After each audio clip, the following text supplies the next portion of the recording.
Don't forget to like, comment, share and subscribe to Mufti Tariq Masood, famous scholar.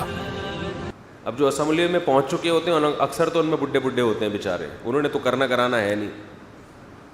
ان کو یہ ڈر ہوتا ہے کہ ہمارے داماد نہ کر لیں, ہماری بہنوں پہ نہ سوکنے آ جائیں, تو اس لیے انہوں نے تو یہی کرنا ہے بھائی, دوسری الاؤ نہیں ہے. اور ویسے بھی بعض لوگوں کے, سب کے نہیں, ویسے ہی کھانچے اتنے کھلے ہوئے ہوتے ہیں, تو ان کو وہ تو برملا کہتے ہیں کہ بازار میں جب کھلا دودھ مل رہا ہے تو بھینس پالنے کی کیا ضرورت ہو, تو کھلے عام کہتے ہیں. تو ایسے لوگ کیوں پاس کریں گے بھائی؟ اس لیے اللہ نے قانون سازی انسانوں کے ہاتھ میں دی نہیں ہے, اللہ نے اپنے ہاتھ میں رکھی. میں نے پیدا کیا تو مجھ سے پوچھو نا, کیونکہ اللہ کسی کے مفاد سے اللہ کا نہ کوئی فائدہ ہے نہ اللہ کا کوئی نقصان ہے, وہ بالکل انصاف کے مطابق قانون بنائے گا. وَمَنْ أَصْدَقُ مِنَ اللَّهِ قِيلًا. اب دیکھو دوسری شادی کی بات ہوئی, ایسے چہروں پہ مسکراہٹیں آ گئی, ابھی سب بیٹھے ہوئے تھے. حالانکہ میں نے تو ایک ترغیب نہیں دے رہا, میں تو ایک اصول بیان کر رہا ہوں, لیکن ایسے دانت کھل رہے ہیں ماشاء اللہ. یہی الٹا اثر ہوتا ہے خواتین پر بالکل. تو اللہ کہتا ہے وَمَنْ أَصْدَقُ مِنَ اللَّهِ حَدِيثًا, اللہ سے بہتر بات کس کی ہو سکتی ہے؟ بالکل صحیح بات صرف کون کرتا ہے؟ بولو, اللہ کرتا ہے, صرف اللہ ہی کرتا ہے, اللہ کے علاوہ کوئی بھی نہیں کرتا. اللہ کے علاوہ ہر آدمی بات کرے گا اپنے مطلب کی. قانون ایسا بنائے گا جس میں پہلے اس پہ زد نہ پڑ رہی ہو. اگر وہ میں ہوں گا تو میں ایسا قانون بناؤں گا کہ میرے خلاف نہ جا رہا ہو. ہاں اگر میرے مفاد پہ زد پڑ رہی ہے تو قانون چینج. دہشت گردی کے خلاف بل پاس نہیں ہوتے, عوام لٹ رہی ہے, موبائل اسنیچنگ شروع ہو گئی. 2-4 حکومتی لوگ اگر ان کی جیبوں سے والیٹ نکل جائے اور ان پہ کوئی بندہ مر جائے تو فوراً کیا ہو جاتا ہے؟ آپ نے دیکھا ہوگا اکثر کراچی کی سڑکیں نہیں بنتی, لیکن اگر آپ کو کہیں کوئی سڑک بنی ہوئی نظر آ رہی ہے تو سمجھ لو یہاں کسی سیاسی لیڈر کا وزٹ ہونے والا ہے. حضرت جی کے لیے بنائی گئی ہے. یہ جب ہے جب قانون سازی کس کے ہاتھ میں ہو؟ بولو, انسانوں کے ہاتھ میں. تو انسانوں کے ہاتھ میں جب قانون سازی ہوتی ہے تو جھگڑا ایسے ختم ہوتا ہے کہ جو پاورفل ہوتا ہے وہ کیا آ جاتا ہے؟ غالب. عدالتوں میں بھی یہی ہو رہا ہے. طاقتور کے لیے الگ اصول ہیں, کمزوروں کے لیے. دیکھو سیاسی لیڈروں کی جیلیں الگ ہوتی ہیں, عجیب بات ہے یا نہیں؟ انہوں نے جب قانون بنائے تو قیدیوں کے لیے جیل, یہ قانون سازی ہوئی. ان کو خیال تھا کل ہمارے اوپر بھی کرپشن کا الزام لگ سکتا ہے تو ہم بھی جیل میں جا سکتے ہیں, تو سیاسی جیلیں بالکل الگ. یہ قانون اللہ نے پاس کیا ہے. بولو بھائی, یہ تو انسانوں نے بنایا ہے, تو انسانوں کا بنایا ہوا قانون ہے. تو یہ حال ہوتا ہے.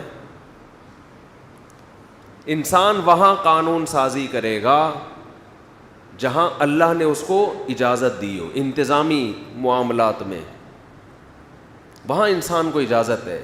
ایک مینجمنٹ کے لیے ایک ذمہ دار ہوتا ہے نا, امیر ہوتا ہے. آپ تبلیغ میں نکلتے ہیں, کہیں بھی جاتے ہیں, تو بھائی جب کچھ چیزیں ایسی ہیں جو شریعت نے مباح رکھی ہیں, اس میں خود قانون نہیں بنایا, وہ آپ کا اپنا ہیڈک ہے, تو اس میں لڑائی سے بچنے کے لیے اسلام نے حکم دیا کسی ایک کو امیر بناؤ. تو کنٹری کا جو وزیر اعظم ہے یا صدر ہے اس کی بھی حیثیت ایسی ہے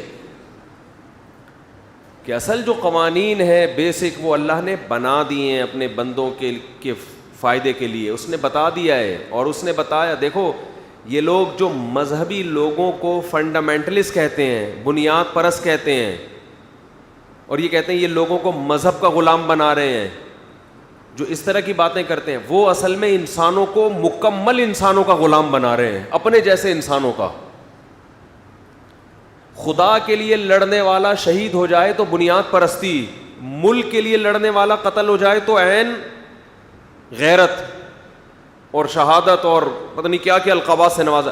حالانکہ جو ملک کے لیے لڑ رہا ہے اس میں بسا اوقات وہ کنٹری ظلم کر رہا ہوتا ہے, غلط کر رہا ہوتا ہے, لیکن اس کو 21 توپوں کی سلامی کے ساتھ دفن کیا جاتا ہے.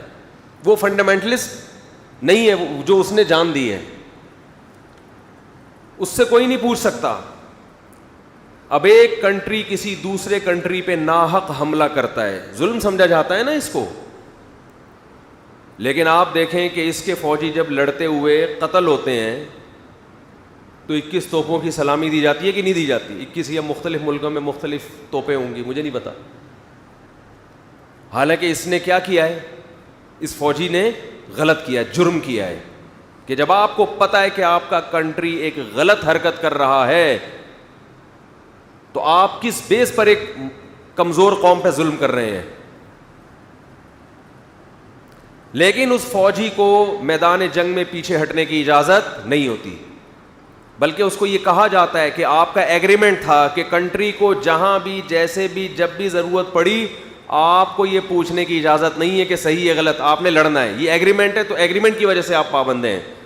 یہ دلیل غلط ہے, اس لیے کہ ایگریمنٹ اگر غلط ہو تو عقل یہ کہتی ہے کہ اس ایگریمنٹ کی پابندی لازم نہیں. میں نے آپ سے ایگریمنٹ کیا مجھے 1000 روپے دو, میں فلاں بندہ مار کے آتا ہوں. اب میں بندے کو تلاش کر رہا ہوں, بندہ مجھے کہہ رہا ہے بھائی مجھے نہیں مار, میں کہوں بھائی ایگریمنٹ ہے. یہ کیا ہے؟ معاہدہ ہے. دنیا میں کوئی عقل مند کہے گا کہ یہ اس معاہدے کی بیس پر ایک بے گناہ کا قتل جائز ہے؟ ارے کیا ہو گیا بولو یار, کہاں سے جائز ہو گیا؟ یہ ایگریمنٹ ہی غلط ہے, ظلم پر مبنی ہے.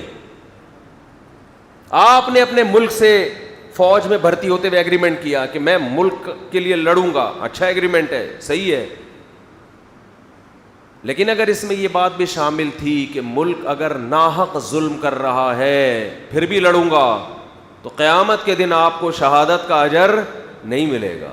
آپ گارڈ آف آنر اور یہ سب چیزیں تو ہوں گی, اللہ کہے گا میں نہیں بخشوں گا. جتنا وہ جو امریکہ کے رہنے والے میری مخلوق تھی, جاپان والے بھی میری ایسی ہی مخلوق تھی. یہ تو تم نے ملکوں کی لکیریں کھینچی ہیں آپس میں, یہ تو تمہارا ایڈک ہے, یہ میرا تھوڑی ہے.